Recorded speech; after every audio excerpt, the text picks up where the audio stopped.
Sorry, I like our music. Are you always jamming out or what? I'm always jamming out. Hi guys, welcome to History of a Haunting. We are back with a brand new episode this week. I am one of your hosts, Carrie Hopper. And I'm your other host, Laura. In case you can't read the names below our picture. Just in case. So yeah, let's how are you? What'd you do today? I'm good. Signed dogs for my house today, as you know. Yay! Yay! And that's the house located at exactly Right. 4-3. Okay. Exactly. Right. Yep. It Yay. sure is. Excited? I am a little bit stressed about moving since I have packed literally nothing. Great. So, you know, I'm on top of it. Yeah, it's fine. As usual. It's fine. And I only sent you more stuff today. Great. It's perfect. That fits in with my problem that I want to buy stuff for my new house now. So I actually added more shit to my house to move into my new house. Well, I wanted to be a part of that. So I sent you some stuff today. What else is going on? Not too much. How are the I got kittens? tickets to the Doobie Brothers tomorrow. Ooh, ooh.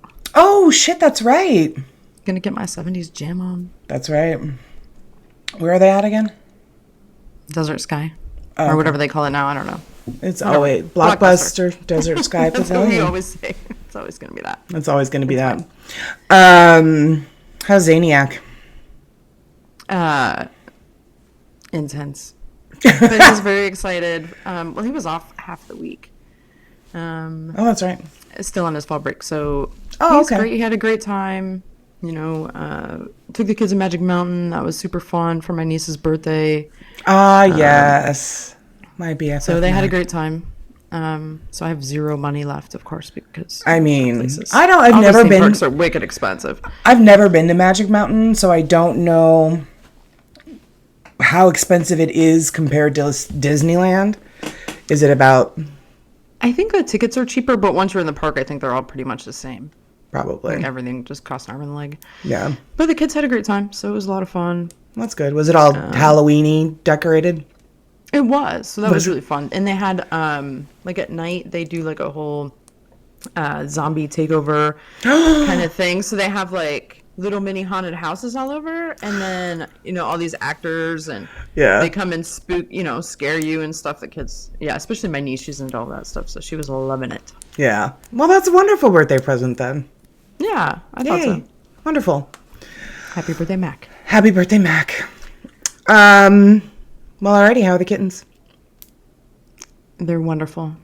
Yeah. Actually, they are. They've been really Are they good. I mean, I have them pregnant with their own litters by now?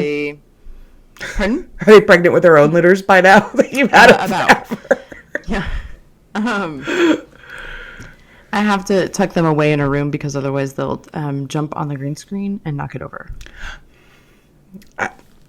Kittens being kittens. Sounds about right.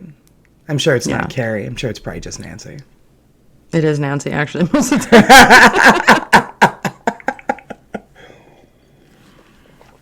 All right. Well, now that we've just swallowed in everybody's ears. Sorry, guys. We didn't mean to do that. I'm good. I'm good. Like I said, I sent you some stuff, but you know what it is. It's not a surprise. We'll just jump right into our EVPs. So our hoodies came in. I'm not going to take it off. Yay. I knew it. Look, check it out. Our hoodies came in. A little.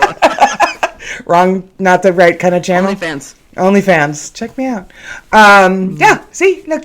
Wait, see, look. Wait, see. Can you see? They're awesome. They're awesome. I can see them. Yeah, yes. They're awesome. Yes. So those came in the other day, and I got them all sent out to everybody who ordered, and everybody who ordered, thank you guys so very much. We're so glad that you are so excited for the podcast, and you want some merch, and you want a hoodie. It is getting colder in certain parts of the world. It was 86 here in Raleigh today, so not really what I thought fall back east was going to be, but That's about what it was here. yeah. Yeah. Yeah. Well, It's been kind of, I mean, it's starting to finally, it's cooled off here. So it's nice. yeah. It's been pretty nice. It has. You guys have actually had a much more wet summer than Phoenix has had in a long, long time. And you didn't have that many days like over 110, over 115. It was kind of a mild summer for you as well. Yeah? Yeah.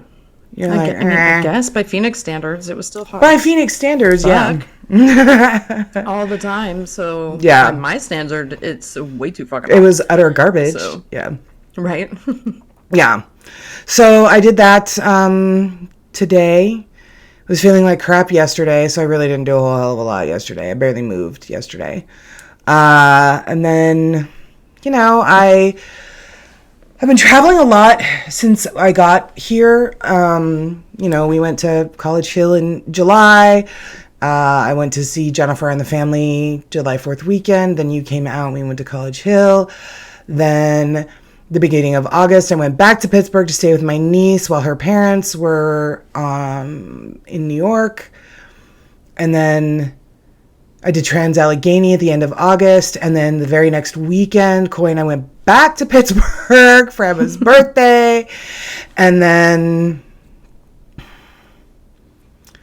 and then I was home for 3 weeks, and then we went to Colorado for the 100th episode event, and I've been home for 2 weeks, and then this next weekend I go back to Pittsburgh because it's senior night, and then I put the lid on my driving to Pittsburgh for the season because I am not trying to drive to Pittsburgh in the snow, and Pennsylvania always gets crazy snow.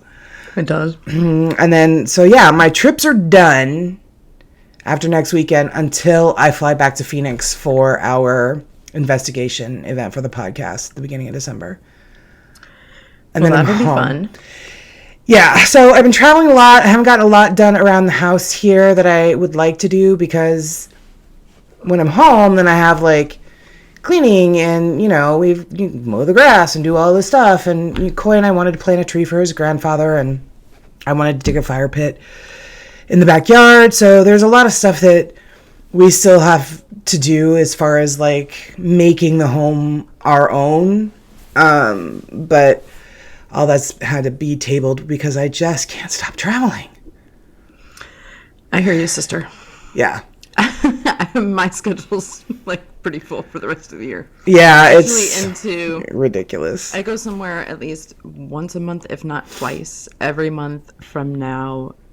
I think I have January off. That's what I was so like. far. I think I have January, the whole month off. Yeah. Right. I don't think I'm going anywhere in January, but I mean, I'm going to Europe in December. We have the jail event. Or the next jail month. event. Yeah. Yeah. It's just Yeah. plus moving. Yeah. Then February we have Savannah. Mm-hmm. And then March I think I have to go back to Austin. So yeah. Yeah, I don't think so my team and I, Southern Entities, we are not picking our investigations back up until spring of next year. So I think time to get through all your evidence, maybe. God, maybe that you already have. One of these days.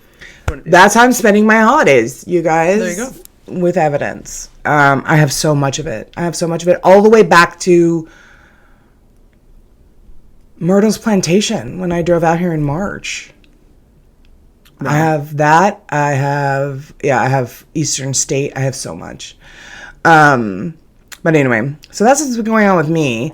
One more trip, and then I can kind of chill until I fly to Phoenix. But that one's a quick in and out, Friday to Sunday. That's not really, and I don't have to sit and drive. With stopping, it's like an 8-hour drive from here to Jennifer's one way. Right. So it's like, I stockpile up on my podcast so I can listen to them, and it makes it quick. And I've made the drive so much now that it's like nothing, but still I'm 44, man. Unfold me out of a car after 2 hours and it's like pop, crack. Oh God, I can't. Like, it's bad. It's just not great. No. So anyway, hoodies. We've got custom soaps that we're selling now, and we're just about sold out of the Aho soaps. Those were really popular. Which is really great. But now I'm like, oh, maybe I need to make more of those. They were really pretty. They were like copper and cactus green and what other color did I use? I can't remember. But it was scented in cactus flower, which was really, really beautiful smell. It was so clean and Nice. Yeah, so we're just about out of those. Just putting the Winchester Mystery Soaps on the site this weekend. Those are really cool. They're scented in honeysuckle, which is a really beautiful smell. I just don't particularly like honeysuckle, which is unfortunate because the entire podcast office smells like honeysuckle right now. But yeah, stuff you like. Yeah. And we've got our drawstring bags, we've got our koozies, and we're going to be doing another pre-sale order event for more hoodies because we've had a lot of people that were like, oh, I want one. And we're like, well, we closed that about a little less than a month ago, so they missed out on the first round, so we're going to do another round, guys. And maybe run that through, I don't know, Laura, what do you think? Through Thanksgiving? Yeah, that sounds about right. Maybe we can get them out in time for Christmas. That might be cutting it close. I don't know. Oh, yeah, I didn't think about that. Yeah, I mean, there's still plenty of time to be wearing hoodies, even. Like, I like to think about when is appropriate to be wearing a hoodie based on Arizona weather, just because that's just what's so ingrained in my head. And yeah, you'll still be able to wear a hoodie in Arizona through March, at least. So yeah, usually. So. We can get them sent out, but, with the holiday shipping and all of that, maybe we'll... Oh, yeah. Everybody's already talking about delays. Uh-huh. So we'll see how that goes. So we'll see. We'll definitely do it again, but I don't know, we'll maybe run it through Thanksgiving. It's a perfect Christmas gift to buy the podcast lover in your family. Exactly. They'll love it. They will love it. Yes, absolutely. So today, guys, we are going to cover another possession case, and it's an odd one. It's a bit of an odd one. I typically don't like the possession stories. This is different. It's an old timey one. It's a little different. And I'm sorry, Laura, did you have any other EVPs? Anything that we needed to cover? No, I think we covered just about everything going on in my life. Okay. All right. It's not that exciting.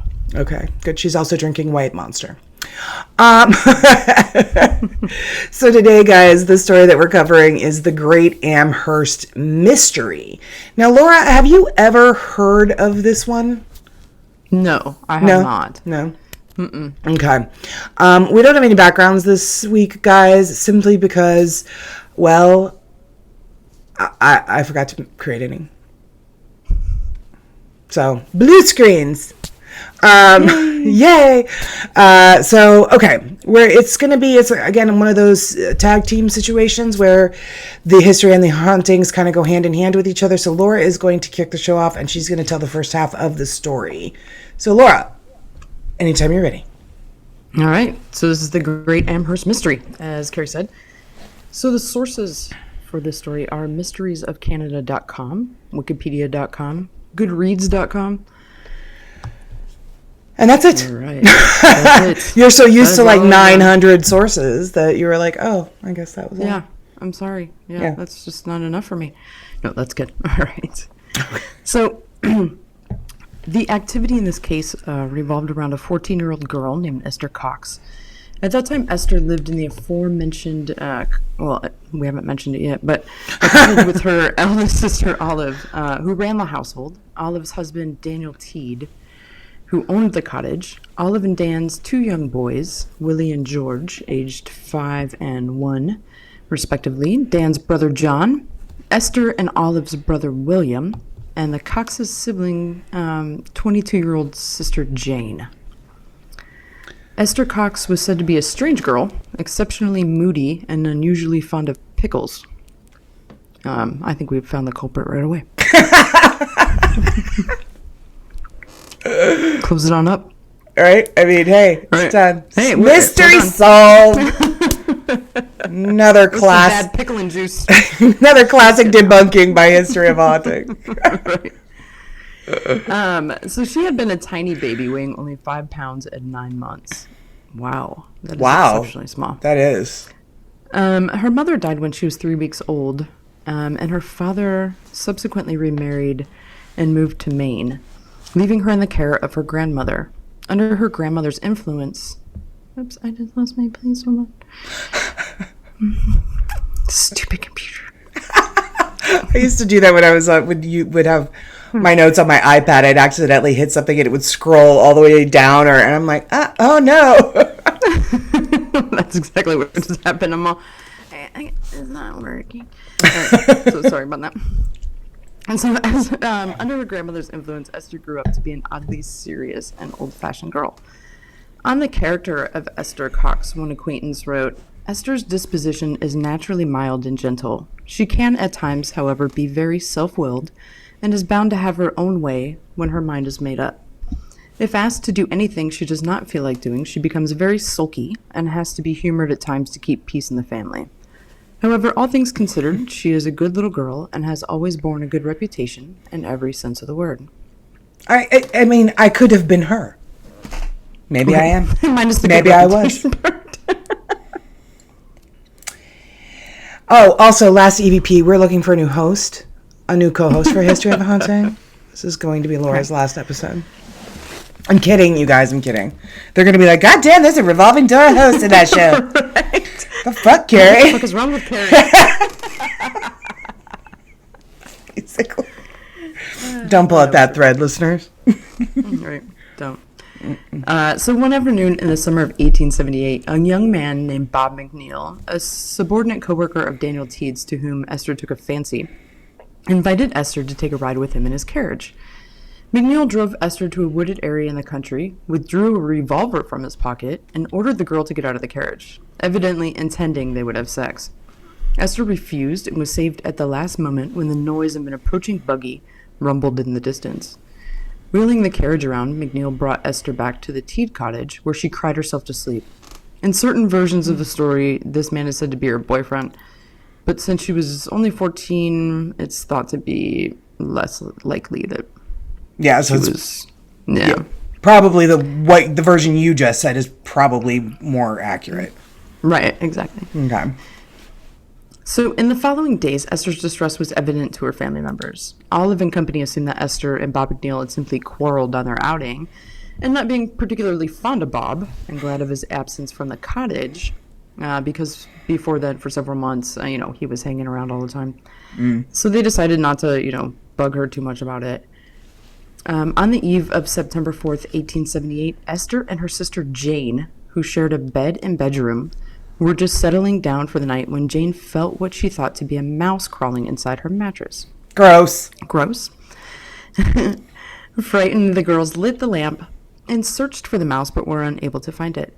Later that night, the sisters heard rustling beneath the bed and determined that it was coming from a cardboard box filled with pieces of patchwork. When they dragged the box out into the middle of the room, it jumped a foot in the air and landed on its side. The box did, or the mouse? Oh, sorry. The box. The box did. Okay. The girls screamed for Dan, who came to the rescue, heard their incredible story, laughed and remarked that they must have been dreaming, and pushed the box back under the bed before heading to sleep. The following evening, Esther, who had gone to bed early on account of a fever, sprang from her bed in the middle of the night and cried, "Wake up, Jane, I'm dying." I feel like that often. Often when I have a fever, I feel like I'm dying. Yeah, I'm the worst sick person ever. Too. I am so terrible. Yesterday, I'm the biggest baby. Yeah. I cry all the time and watch terrible TV. I cry all the time. Yeah, I am whiny sorry and for myself. 1,000%. Yeah, it's the worst. It is, and I want my mother all the time. I'm always like, "Mommy, I don't feel good, Mommy." Right? I just want somebody to take care of me. Yeah. Help me. Jane woke up, lit the lamp, and to her horror found that her sister's face was blood red, her eyes bulging in terror as she trembled in her nightgown. Jane called for assistance and was soon joined by Dan and Olive. Okay, I don't look like that. And Dan's brother John. Not knowing what else to do, Olive helped her younger sister get back into bed, whereupon all the color drained from Esther's face. In a choking voice, Esther declared, "I am swelling up and shall certainly burst. I know I shall." Indeed, Esther's hands and feet were alarmingly swollen. Her complex now was deathly pale, where moments earlier it had been beet red, and her skin was burning with fever. where moments earlier it had been icy cold.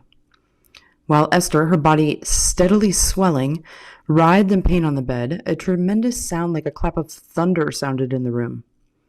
Shortly thereafter, 3 loud cracks sounded beneath the bed, and Esther suddenly went limp, her appearance having returned to normal. When they satisfied themselves that Esther was not dead, but had somehow spontaneously fallen asleep, her bewildered family members eventually returned to their own beds. The following morning, Esther seemed reasonably well, although her appetite was greatly diminished.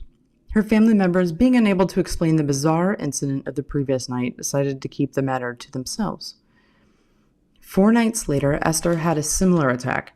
This time, all the bed sheets flew off her and her sister and landed in the corner of the room as if they had been ripped off by invisible hands.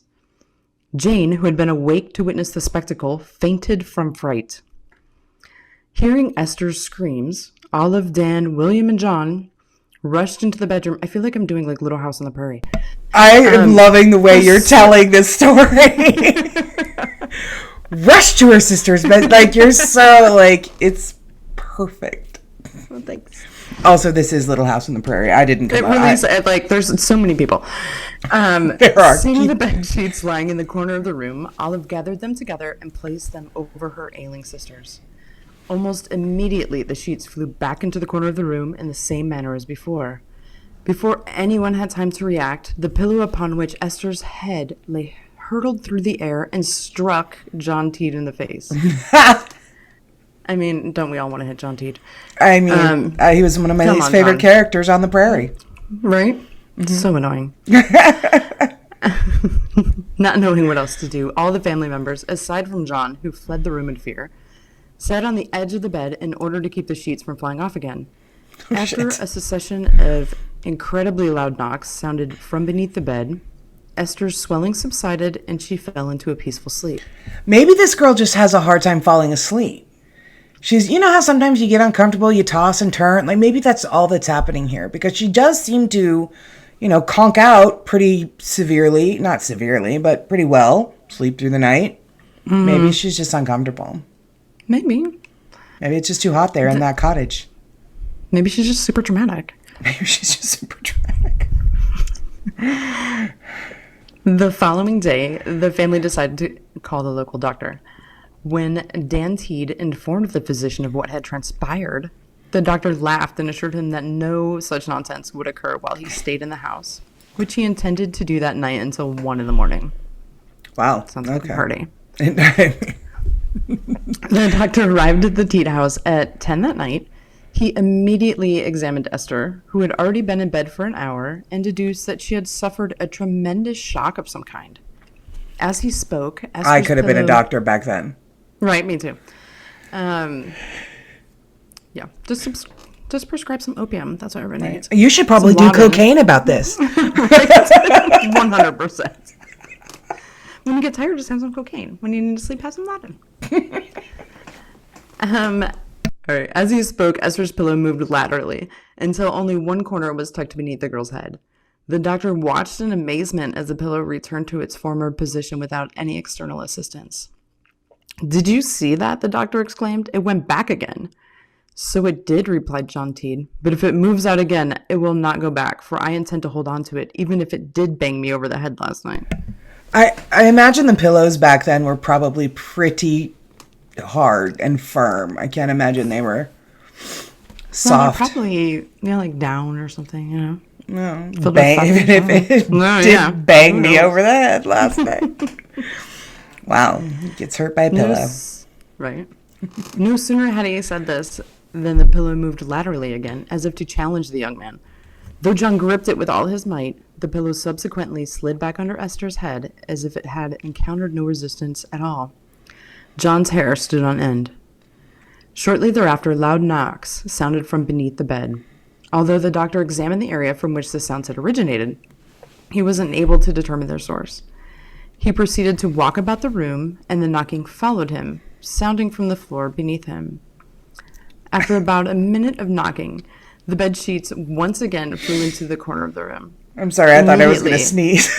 I'm trying so hard. I'm like, do I drop to the floor? What do I do? Or maybe I just sneeze. Just let it go. It's all right. Sorry. It's okay. Are you ready? You need a minute? I'm good. Okay. Immediately, a scratching sound emanated from the wall behind the bed. When everyone in the room looked to ascertain the source of the noise, they saw that a disturbing message had been carved into the wall. Esther Cox, you are mine to kill. For 3 weeks, the strange activity increased in both frequency and intensity. Esther's invisible tormentor pelted her with objects like potatoes and wooden planks, often in the presence of her family members, and made violent banging noise all throughout the house. The potato thing, when I read that, I was laughing my ass off, and I'm sorry. It's not funny. Were they hitting potatoes at her with the wooden planks? Potato hits you in the face. It's kind of fucking funny. Sorry. Maybe they were practicing baseball, and it was just like, take a wooden plank and a potato. Right. Just go ahead. You know what this is, in all seriousness, what this is reminding me of? It's reminding me of the, I forget the name of the girls, the sisters who started spiritualism and the knocking, and she was using the knuckles of her toes. I literally thought the same thing when I was reading this. Did you? But the way that they sound like it's so loud that it would have to be more than just cracking of knuckles. Yeah. But I honestly immediately thought the exact same thing, that it correlated to our episode on the spiritualism in the two ladies in their... Were they the Fox sisters? Mm-hmm. Cox and Fox. Oh, hey. Maybe. Good job. Maybe. You know what? I'm not going to say it because I know how the story goes, and we'll ponder my idea at the end. Sorry. Okay. Sounds Go on. good. All right. The doctor who prescribed morphine to Esther to calm her shattered nerves went outside during one of these banging sessions and noted that from the street, it sounded as if someone was standing on the cottage roof and pounding on the shingles with a sledgehammer. So that kind of was why I was like, it's definitely not somebody cracking their knuckles. True. Well, let's take a look at this cottage, shall we? Yeah, Let's hope that this is the picture of the cottage. All right. Hey! This is the tiny... Yes, this is the tiny little house that it happened in. Awesome. I don't know. Is it... Did you say it was metal shingles? No, they said with a sledgehammer, on the shingles with a sledgehammer. Okay. Not like a tin. You would think... Bah, anyway, that's the house. That's the house. That's it. All right. So, one night in late September during another knocking session, Esther had a seizure in her bed and became cold and rigid. In this alarming state, she told her family members who were in the room with her about the traumatic incident which had occurred between her and Bob McNeil, an incident of which none of them yet had any knowledge. When Esther recovered, her family members told her what she had said. Although Esther had no recollection of making the confession, she tearfully admitted that the story was true. Shortly after this incident, Jane observed that the mysterious knocking often seemed to correspond with things that they had said, as if the invisible agent that made the sounds could hear and understand them. Not creepy at all. No, not at all. Dan decided to test this theory and asked the mysterious force to knock once for every person in the room. Sure enough, the entity responded with the correct number of raps, each of which were violent enough to shake the entire house. Okay, yeah, that's not knuckles on the floor. If it were, my God. You're right. You have really bad arthritis. Or there's a gorilla hiding in the house. There's something. Over the next 3 weeks, the family developed a method by which to communicate with the mysterious entity, which harassed them at random. In response to their closed-ended questions, the presence would knock once for a negative answer, thrice for an answer in the affirmative, and give 2 knocks when in doubt about a reply. I like that sometimes he just doesn't know. I'm not sure. I would, as a ghost, and I was playing this game, I'd fuck it up. I'd be like, wait, was it 1 for yes and 2 for no? Was it 3 for, I'm not sure. What was, I can't remember. Right? I can't remember passwords for shit I use all the time, day in and day out. So yes, I absolutely would forget. I am not going to remember. It would not be number 2 all the time. Like, all the time. Yeah, I don't know. Choose your own adventure is what I always said when I was alive. Right. So throughout October, the Teed house was visited by several clergymen of different denominations who had heard of the strange activity and hoped to see it with their own eyes. A well-educated Baptist minister came away from the house convinced that neither Esther nor her family members were responsible for the manifestations. Instead, he theorized that the shock resultant of the Bob McNeil incident turned Esther into a sort of electric battery, and that Esther emitted invisible flashes of lightning, which caused small thunderclaps. I like that this is the well-educated person that has now believes that she is basically farting lightning and making small thunderclaps. Because it's a good one. Another man of the cloth, this one a Wesleyan Methodist preacher, witnessed several manifestations at the Teed home. The most startling of these involved cold water in a bucket, which while standing on the kitchen table began to bubble and froth as if it were boiling. I have no scientific explanation for that. Oh, yeah, me neither, Bob. I mean, maybe she really is just full of lightning. Maybe she has gas. I mean, we don't know. What was she eating? Right? Let's talk about her diet, Terry. Let's talk about her diet. Maybe there's something going on there. Oh my God. Okay. Maybe she has celiac. I mean, we don't know.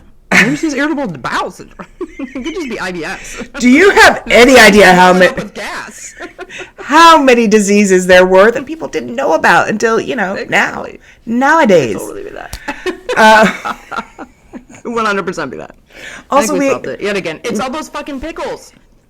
It was the pickles. It's the fucking pickles, I'm telling you.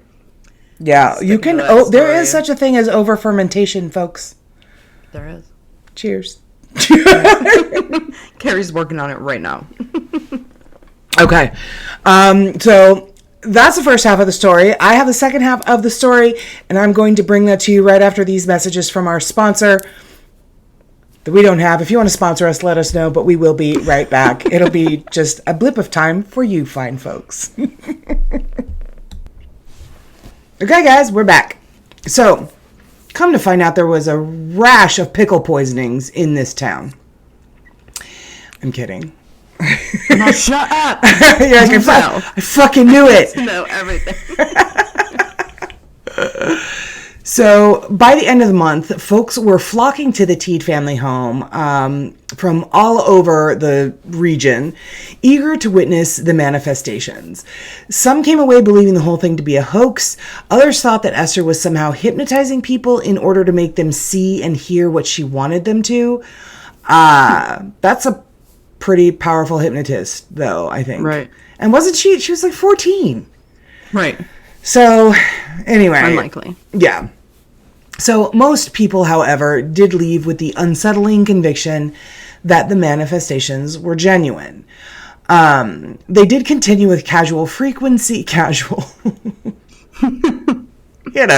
knocking, the thunderclaps, the lightning, sure.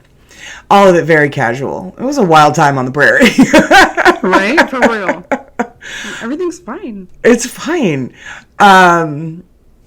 So they continued with casual frequency until December, when Esther contracted diphtheria. So during the 2 weeks it took for her to recover from her illness, the manifestations ceased entirely. This bitch has the worst luck. For fucking real. Like, I'm sorry. This is the Hitting tip. Head with potatoes. Like, held at gunpoint. Pickle farts. I mean, Yeah, like, what the actual fuck? It's the tip. It's the tip of the iceberg. Laura, I swear to God, this story gets fucking bizarre. Nice. More bizarre. More bizarre than it already is. Hang on 1 second. I have to fix one thing. Okay, hold on. Sorry. Yeah, for sure. Not a problem. Okay, she's back. Her computer almost died. So, Anyway, so once she recovered, she made a trip to Sackville, New Brunswick to visit another of her sisters who was married. During the 2 weeks she spent in Sackville, neither her sister's house nor the Teed home experienced any strange activity. I did it again. Take the mouse off the fucking... Oops. We're on top of shit right now, for real. Right now, always. Yeah, always. Before you know it, the camera will cut out. The drinking game will start anew. Right. Good God. This is how we roll. Yeah. So upon her return to the Teed cottage, she and Jane began sleeping in a different room, hoping that this might put a stop to the whole shenanigans. Instead, the activity actually got worse. So in addition to producing loud noises and hurtling objects around the house, the entity began dropping lit matches from the ceiling of their bedroom at night. A phenomena which all of the family members had witnessed. I was like, lit matches? That's a neat trick. If it's her doing this, right? That's a neat trick. Shit. Yeah. So, on one occasion, when Dan, Olive, Jane, and Esther were in attendance, one of Esther's dresses, which had been hanging from a nail on the door, rolled up by itself, traveled underneath the bed, and burst into flames. Not great, because everything on the prairie was made of straw or wood. Right. So yeah, I'm all fire bad. Fire bad. Tree pretty, fire bad. Right. On another occasion, when Olive and Esther were alone in the house making butter, a fire started in the cellar. Unable to extinguish the inferno themselves, the women went out into the street and frantically called for help. A stranger whom they had never seen before ran to their rescue, smothered the fire with a mat from the dining room. Without waiting to be thanked, the man walked out the door and up the street, never to be seen by the family again. Well, you know, right place, right time, I guess. It's the unsung heroes that tug at your heartstrings. Mm-hmm. So, in the ensuing weeks, the ghost began to speak to Esther, although only she could hear it. Then, one cold winter night, because, you know, it's the prairie, it's cold in the winter. Right. Everybody remembers Oregon Trail. Right. We have diphtheria. I mean, that's not going well. Yeah. She's about to get dysentery. Right. And we have pretty much trashed the entire beauty that was my childhood. So one cold winter night, while the family was lounging in the parlor, Esther suddenly rose to her feet, a look of horror on her face, and pointed with a trembling hand to the corner of the room. "Look there," she croaked. Oh, croaked. Now frogs are involved. Right. "Look there, can't you see it? My God, it is the ghost. Don't you all see him?" The other family members did not, however, see him. The ghost proceeded to speak to Esther, telling her that it would burn the house down unless she left that night. Although none of the other family members could hear the ghost, Dan Teed, over it by this point, I'm sure, didn't want to take any chances and asked a neighbor who had expressed great interest in the manifestations if he and his wife would take in his misfortunate sister-in-law. The couple agreed, and Esther moved into the neighbor's home that night. So, this poor girl, I'm telling you what. Several weeks had gone by without incident, and it seemed that Esther had finally ditched her invisible tormentor. But one day, while she was scrubbing the floor in her new home, the brush she was using disappeared from her hand. She told the lady of the house what happened, and she, the matron, and the lady's daughter subsequently searched for the brush in vain. As soon as they decided to abandon the search, however, the brush fell from the ceiling, grazing Esther's head. I have never heard of a haunting, poltergeist, possession case like this before. I've just never heard of anything like this before. So, discounting the incident, 6 weeks went by without any major mischief. Then mysterious fires began to appear in the house, and the man of the house, obviously not willing to run the risk of having his own house burned to the ground, asked Esther to spend her days in the pub that he owned.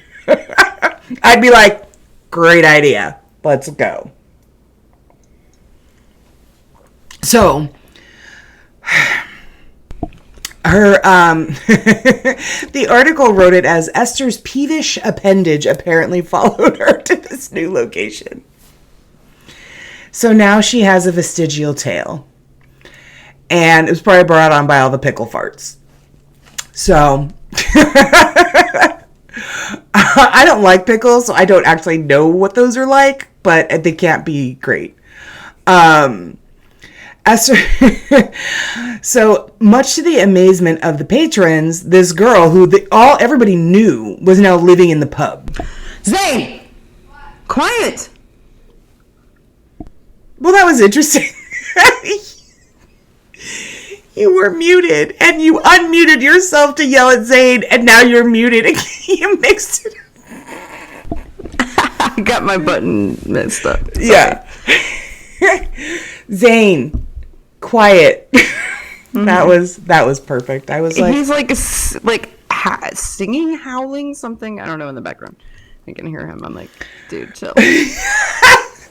Zane, I can't wait to put that in the show notes. Okay.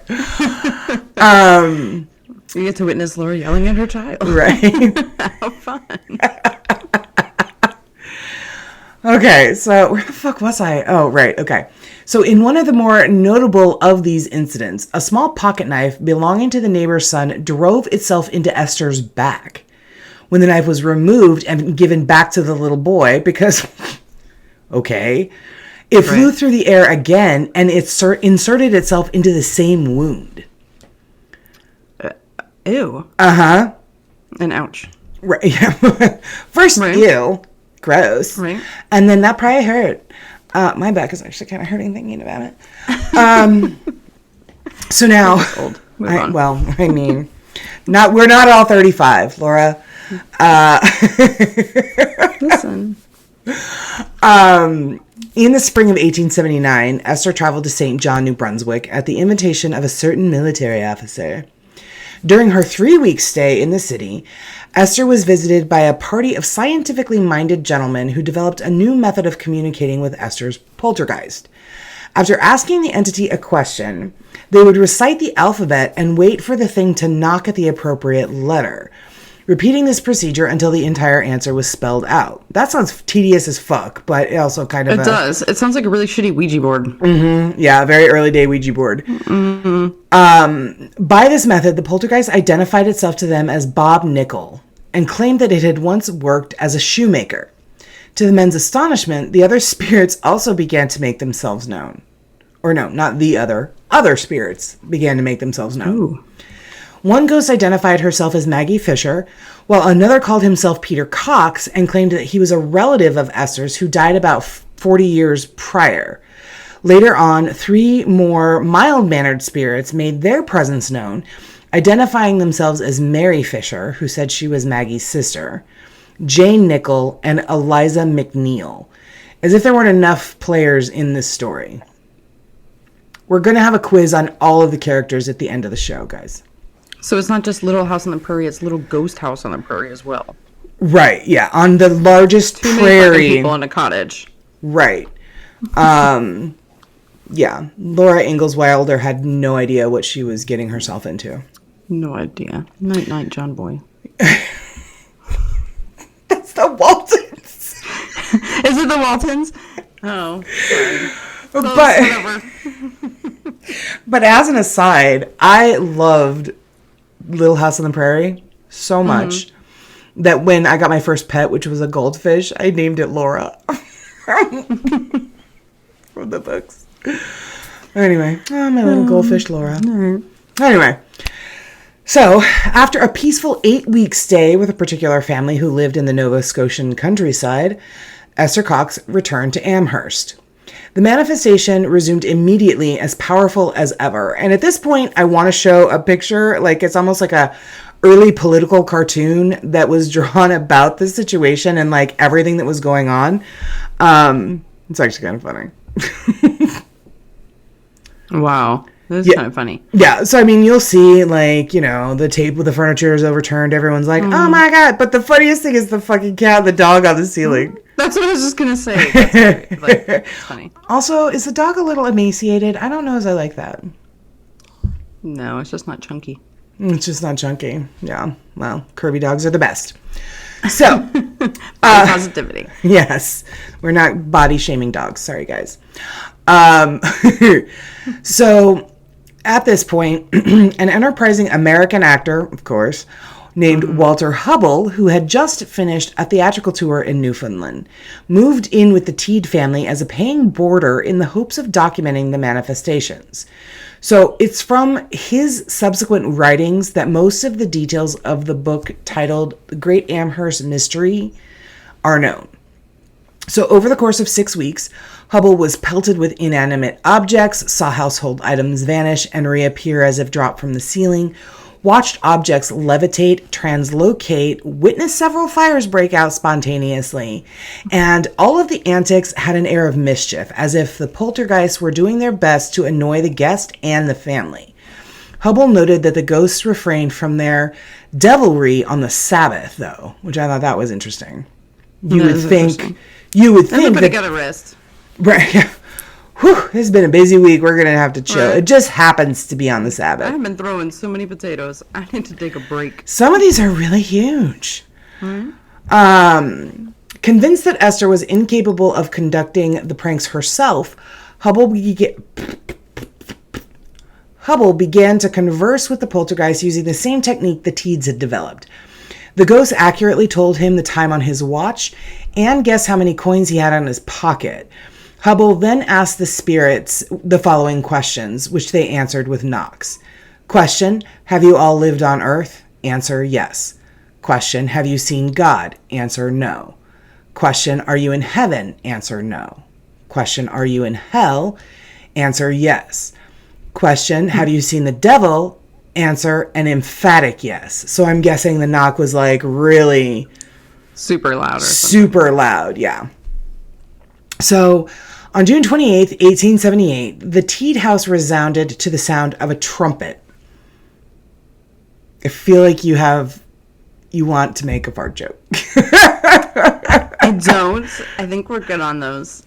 Are you sure? Yeah. Okay. I'm just a trumpet. All right, go on. Trumpets happen. They do. It's weird. It's so funny. Zane, be quiet! They do in my fucking house. You would think that he has a goddamn trumpet. But right. I really hope that is not the instrument he chooses to play when he goes to school with a band. Because that's what Coy chose. No, he plays piano. But he thinks he's an EDM master in his room, like, making sounds, and he has little concerts. It's actually really cute.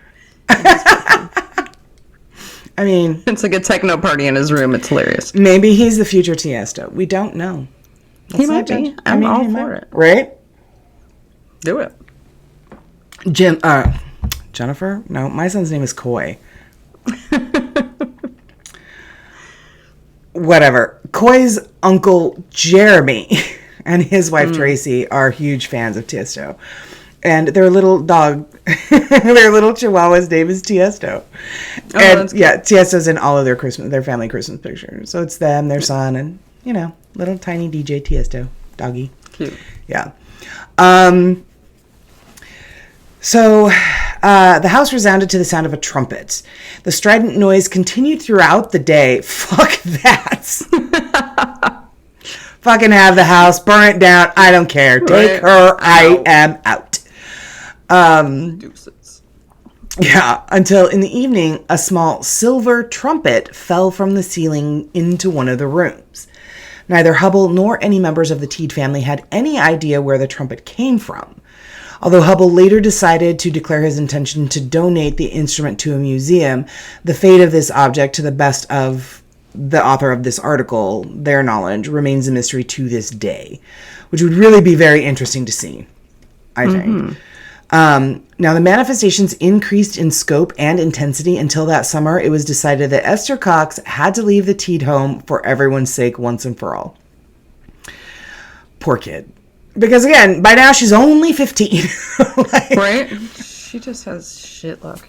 But in the 1870s, that's practically an adult back then. You know what I mean? They were already, going to be wed and what have you. So, now, with Hubble's professional help, because, again, American, Esther Cox embarked on a speaking tour. Attracting audiences. Yeah. Attracting audiences who paid to see her and hear her story. However, she was met with some hostile reactions, and after she was heckled one night and a disturbance broke out, the attempt was abandoned. So she did return to Amherst one more time. She worked for a man named Arthur Davison. But after his barn burned down, he accused her of arson, and she was convicted and sentenced to 4 months in prison. Oh, shit. You thought her luck was bad then. I mean, like, I told you it was going to get worse. Sorry, Esther. Yeah, sorry. So, but she was released from prison after only 1 month. So after this, the phenomena gradually ceased for good. And Esther Cox grew up. She subsequently married twice. She had a son by each of her husbands. She moved to Brockton, Massachusetts with her second husband. And, lived out her life, where she died on November 8th, 1912 at the age of 52. Well, good for her. Yeah. Finally got better. Yeah. So Hubbell's book, which, let's take a look at that. Mm-hmm. This is the book, and that is the man. The Great Amherst Mystery, a true narrative of the supernatural. So his book was published in 1879, and it proved very popular, selling at least 55,000 copies. The Amherst case was also investigated by the British paranormal researcher Hereward Carrington. I'm buying it. Hereward. I'm not going to... I can't. Hereward. Howard Carrington. Let's make that as American as I can. This gentleman took statements from surviving witnesses of the events in 1907 and published them, along with a detailed account of the case in 1913. Other researchers looked at the case more critically than Hubbell. In particular, Dr. Walter F. Prince, in the Proceedings of the American Society for Psychical Research. Now, we have talked a lot, or somewhat a lot, in this show about the British Society for Psychical Research. But apparently there's an American counterpart, which I think is really cool. That is cool. Yeah, I'm going to have to take a look and see if that still exists. So anyway, he had researched the case, and he had written in 1990, he made a detailed case for trickery by Esther Cox while in a dissociative state. There was also a play based on the story titled Guilty, the Story of the Great Amherst Mystery, was written by Charlie Reindress and premiered at Live Bait Theater in Sackville, New Brunswick in 1991. Now remember, she did go and visit friends there back during the whole kerfluffle. In 2012, former Cumberland County Museum curator, wow, say that 5 times fast. Former Cumberland County Museum curator Lori Glenn Norris authored a book further investigating the mystery entitled Haunted Girl, Esther Cox and the Great Amherst Mystery. Now, in 2015, the book's publisher announced that it had sold the film rights for the book to a project led by a director of popular TV shows such as The Walking Dead and Better Call Saul. So I was like, well, this might be kind of good. All right. That's heard no more about that, though. So in 2019, the mystery was featured on the Dark Poutine podcast, which explores true crime and dark history. So it has been suggested that certain aspects of the alleged paranormal events at Borley Rectory, which we did cover in episode number 80, sometimes dubbed the most haunted house in England, may be linked to the Amherst case, which I was like, what? This is interesting. The experience of... Well, so the experiences of the Foister family there in the early 1930s, in particular, claims that writing appeared mysteriously on the wall resembled events in the Teed household. And Reverend Foister had previously lived in Sackville, New Brunswick, and may very well have been aware of the case of Esther Cox. interesting. Yeah. So, Laura, ladies and gentlemen, that is the Great Amherst Mystery. And the story of the possession or the haunting or the annoyance, whatever you want to call it, of Esther Cox. So what are your thoughts? That girl had some shit luck. Mm-hmm. I think it's weird that she dropped him from the ceiling. Like, I mean, some of it is pretty easily explainable, but I think it's very strange too that it was like a commonplace thing to go watch, like just go hang out at their house and like, hey, I heard you got a poltergeist. Like, I'm just gonna chill. Well, yeah. See what's going on. Like, it's just, it's, I mean, to me, that's just quite odd that. It is, but it's also the same time of life where people would go pack a picnic lunch to watch the latest prisoner be hung at the local prison. Very true. It was a very weird time to be alive. Very weird. I mean, this is a weird time to be alive, but that was exceptional. Right. I'm kind of like you. I think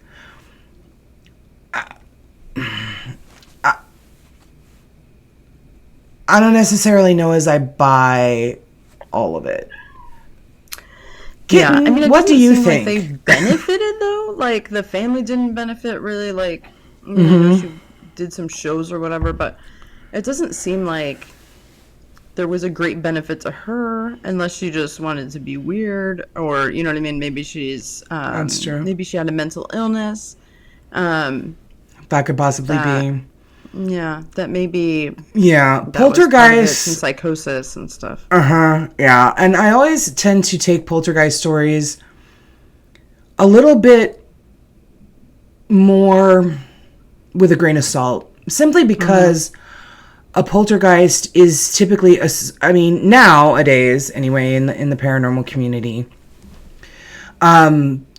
You always want to take a really close look at the members of the family and investigate a little bit more into the dynamics of that family, especially if you have teenage kids in the house, because it oftentimes does center on a teenage individual. Not that they're pulling pranks, not that they're what have you, but if you have a teenager in the home that is already sensitive and kind of has their radio frequency tuned a little bit more toward psychic abilities. It could be, a situation of telekinesis, or it could be, poltergeist is out of my wheelhouse. I certainly haven't come across that. We haven't gotten into that in my paranormal investigator training yet. But it is something that I always tend to regard as being very cautious and needing to know more about, simply because it could very well be, explainable in a way. The waters are murkier, I guess is what I'm trying to say. The waters are a little bit murkier when it comes to a poltergeist activity. The Enfield haunting was another one where they were like, these things are happening, but they do have, this teenage girl in the home, a couple of teenage kids in the home, but the one girl, Janet, was the focus of all of it. And when she wasn't in the home, nothing happened. And when she was in the hospital, nothing happened. And it does make you wonder, like... Right, when she was super sick, nothing happened. And I think it also, since it both reminded us so much of the sisters, right, who did the knuckle cracking and what have you. So I think that also kind of speaks volume, because it was about the same time, too. Yeah. So, so it's all in that time frame when this kind of stuff was just being brought to the forefront of society. Yeah. It seems like. Yeah. I mean, more. For sure. Yeah. So, I think it's an interesting story. I think our telling of it was pretty funny, and we could not have shit on more genres than we did in this episode. We bring it 100% all the fucking time. We're going to do it. We're going to go hard. 1,000%. We're not afraid of the hard. We're not afraid of the hard investigative bullshit. Right. 100% shit on everything. Yes, and including our own podcast, even our own show. 100%. I mean, like, look, we're just gonna do this. It's gonna be great. Look, there's her kitchen back there. No, sorry, I need to cover that back up. She hasn't cleaned her kitchen. It's not that bad. Quit talking shit about my kitchen. Yeah, so that is that on that. We, as always, guys, if you like the show, if you don't like the show, if you don't like the show, we don't really care. But if you like the show, please rate, review, and subscribe. You can find us on all of your favorite podcast stations. If you're not watching us on YouTube, if you're on YouTube, subscribe, hit the little bell, do the little thing. I'm not really sure what the fuck you do. Leave a comment. Just do all the things. You can certainly follow us on Instagram, Facebook, and the Twitter at HOAH Podcast. We are, of course, on the TikTok, HOAH Podcast, HOAH Carrie, HOAH co-host Laura. And before we go, we are going to talk to you a little bit about strange history, as if tonight's story wasn't strange enough. Let's see here. Laura. Yes, darling. Please tell me everything. Let me tell you everything. We're going to talk about some more ghosts. This is Strange History, the book that Jennifer gave me for Christmas. And so we do that. Thanks, Jennifer. Yes, thank you, Jennifer. It is it's been a real source of hilarity. So, let's see here. We're going to talk about some ghosts. The first one is about Lizzie Borden in Fall River, Massachusetts.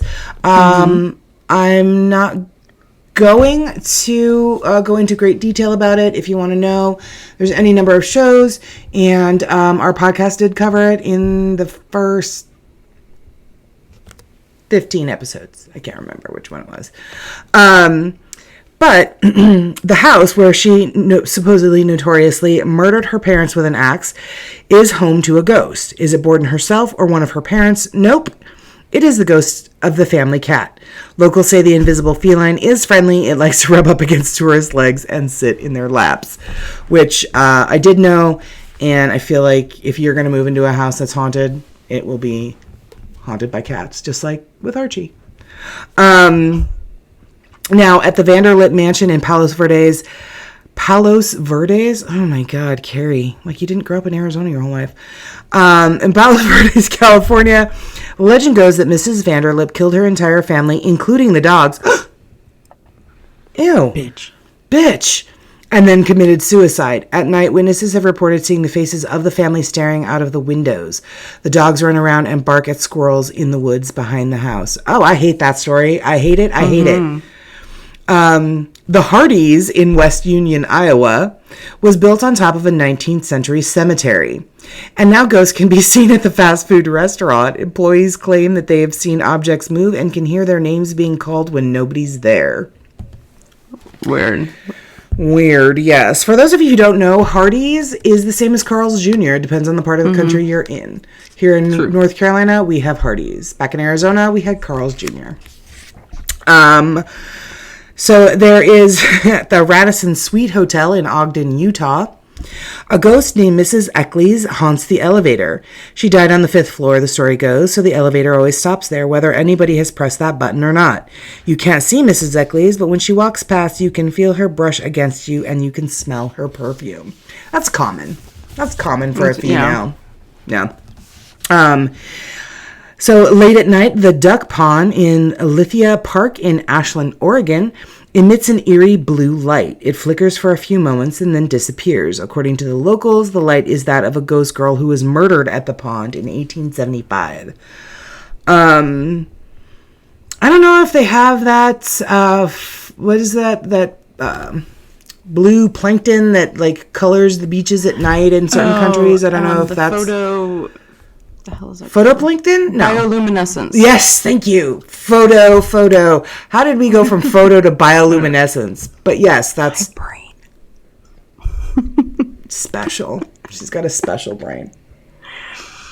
Yeah. But yes, that's that. I don't know if that would be in a pond. Or if that's just ocean or... I don't know. I am not an expert. The only times I have heard about it, though, is as far as I know, have been in an ocean, but I am far from able to tell you if it could happen in a pond or a lake of some kind. Okay. I don't know. We'll get back to that. We'll research that and get back to you. Probably not anytime soon, but We're not going to research it. Next time We're it not hit, going to tell you.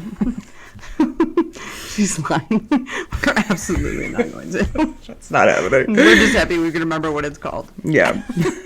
And by we, she means her. Because I still was like, photoluminescent plankton. I don't know. Something. Yeah. Google it. Although this last one, Laura, we are going to have to go and investigate while I'm there in December. Nice. What? Yeah.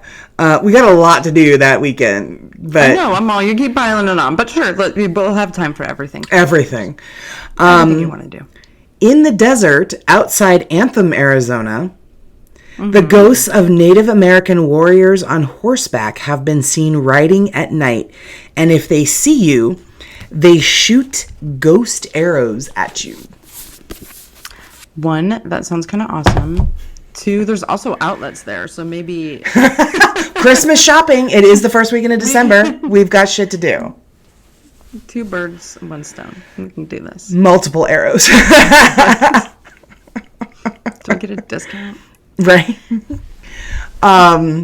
So yeah, guys, that was that on the strange history, the Great Amherst mystery, and let's see if this one will work. Hey, it does. Hey. I never know if our overlays are going to work. So we definitely want to say thank you so much for tuning in. Thank you so much for watching. If you want a hoodie, let us know. We're going to probably put that pre-sale up in about a week or 2. For a month. See how many we can get I love in the a month. honesty that we have going on today. It's really good. It's refreshing. It's refreshing. It is really. It is. So yeah, we want to thank you as always. And do you have anything to say in closing, Laura? We've got a double recording this weekend, and I think we're recording almost every night next week. Yeah, next week's gonna be rough. I also have to fucking move. And I did get my Halloween costume, and I'm really excited about it. Yeah. Yay. It's going to be exciting. We are recording next week's episode because we're recording on Friday night. This episode drops tomorrow morning. And then Sunday, we are recording next week's episode and our Halloween episode, which I know Laura's costume. It is amazing. Mine is a lot of fun, although, of course, it is very makeup heavy, so I have to practice that. And the story is going to be really cool too. It was Laura's idea, and I was like, "That's brilliant!" So yeah, we have a lot of fun stuff coming up. So yeah, keep listening. Basically, keep listening. Yeah, we're great. We're only getting better. We're only getting better all the time. To that end, we are going to leave you here, folks. And as always, Laura, tell them, stay safe out there because you never know who. Or what? Is listening. Yay! Yay! Bye, guys. We love you. Bye. Have a wonderful day, night, morning, whatever. You know. Enjoy yourself. Just, bring yourself joy. Bye.